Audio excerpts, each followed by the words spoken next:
चांदनी अपनी माँ शोभा और भाई मोहित के साथ अलीगढ़ में रहती थी। चांदनी एक किन्नर थी।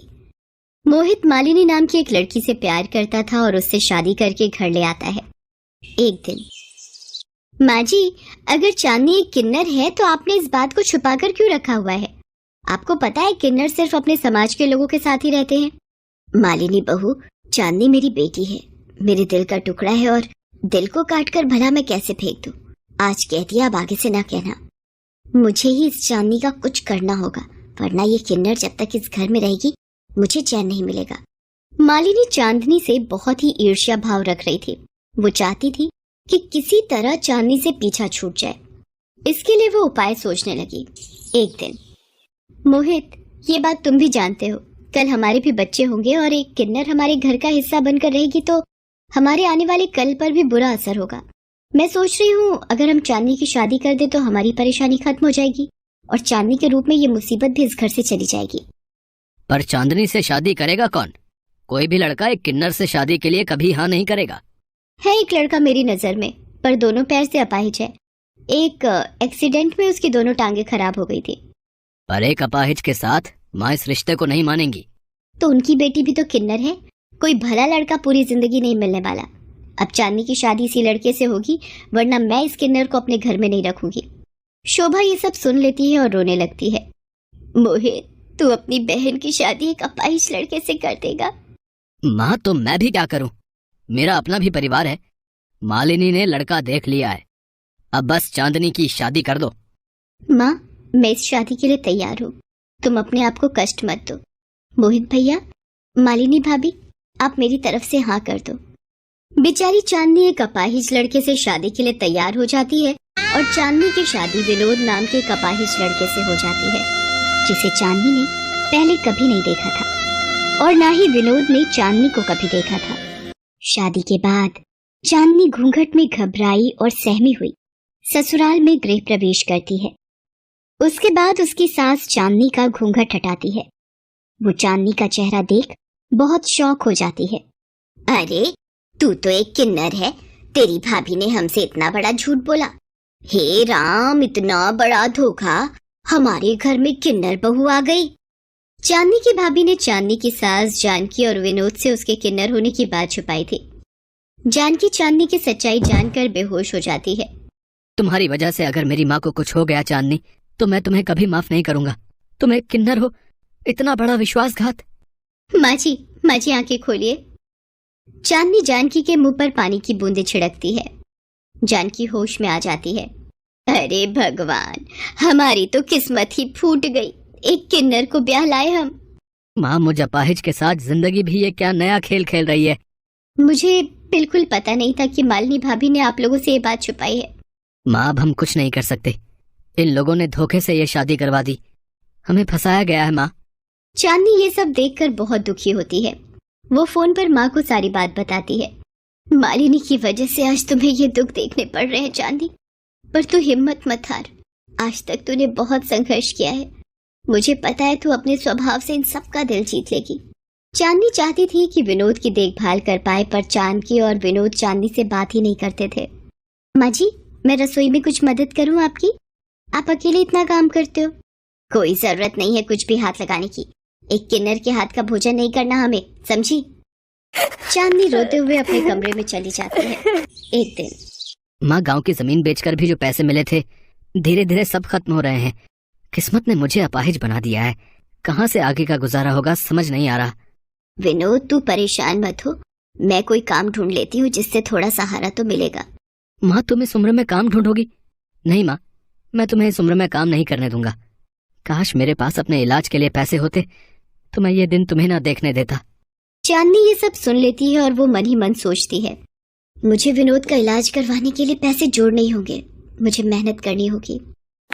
ये सब सोचकर चांदनी घर से काम ढूंढने निकलती है। चांदनी को देखकर लोग उसे किन्नर समझकर बातें बनाने लगते हैं। चांदनी जगह जगह काम ढूंढने लगी। भैया, कोई काम मिलेगा? बहुत मेहरबानी होगी। अरे तुम तो किन्नर हो, चलो यहाँ से आगे बढ़ो, कोई भीख नहीं मिलेगी। ये लोग तो मुझे मांगने वाली समझ रही हैं। मैं क्या करूं?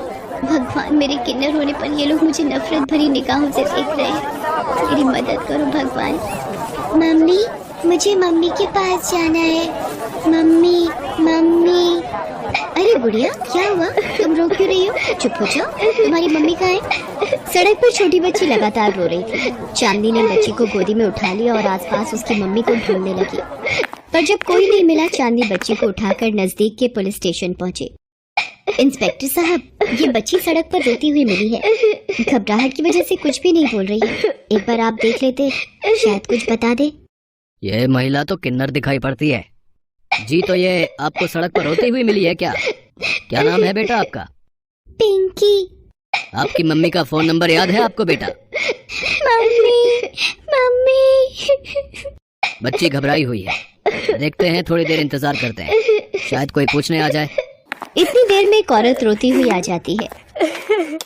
इंस्पेक्टर साहब, मेरी बच्ची, मेरी पिंकी कहीं गुम हो गई है। मेरा ध्यान दुकान से सामान खरीदने में था, पता नहीं कब उसने हाथ छुड़ा लिया। वो रही आपकी पिंकी, उन मैडम की गोद में। मम्मा, मम्मा। मेरी बच्ची, मेरी पिंकी, आज तो गायब क्या हुई? मेरी तो सांसें ही रुक गई। मेरी गुड़िया, कहाँ हाथ छुड़ा के निकल गई थी तुम मेरे बच्चे?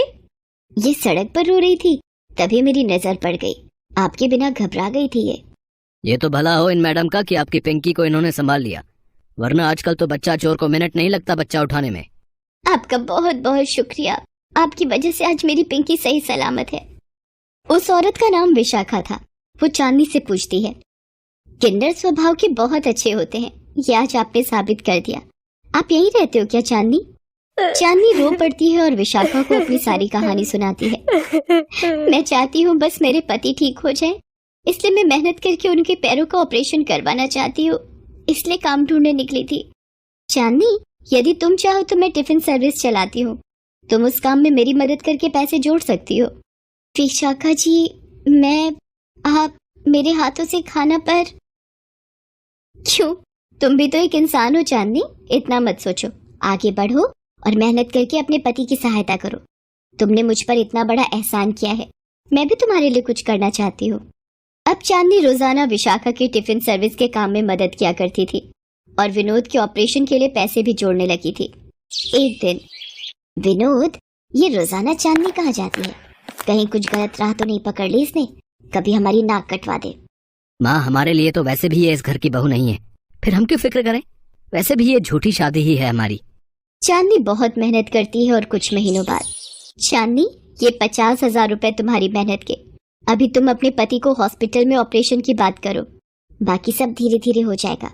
चांदनी घर जाती है और विनोद को साथ चलने के लिए बोलती है। कहाँ ले जा रही है मेरे बेटे को जबरदस्ती? माँ जी, अभी मेरे पास कोई जवाब नहीं है। विनोद सुनिए, प्लीज आप मेरे साथ चलिए।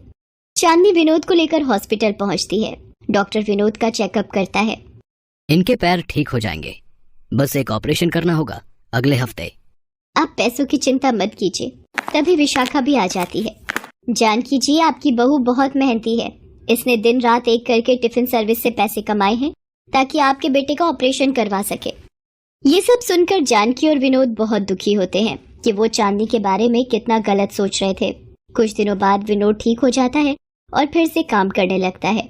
एक दिन, माँ जी, अब मेरा कर्तव्य पूरा हो गया, अब मुझे आज्ञा दीजिए। मैं नहीं चाहती कि मुझ किन्नर का साया भी आप लोगों के पास मंडराए। नहीं बहू, तुम इस घर की लक्ष्मी हो, तुम्हारी वजह से ही विनोद ठीक हुआ है बहू। चांदनी, क्या इसीलिए 7 फेरे लिए थे और सारी उम्र साथ निभाने का वादा किया था कि एक दिन मुझे छोड़कर चली जाओ? नहीं विनोद जी, नहीं। माँ जी, मैं भी आप लोगों के बिना नहीं रह सकती। उस दिन के बाद जानकी ने चांदनी को बहू का दर्जा दे दिया। विनोद भी उसे अब अपनी पत्नी मान चुका था। पूरे समाज के सामने जानकी और विनोद ने चांदनी को अपने घर के सदस्य माना। ये बात जब चांदनी की माँ को पता चली तो वो भी बहुत खुश थी। मोहित और मालिनी बहुत शर्मिंदा थे। आखिर एक किन्नर बहू ने साबित कर दिया कि इंसान के अच्छे कर्म उसे काबिल बनाते हैं।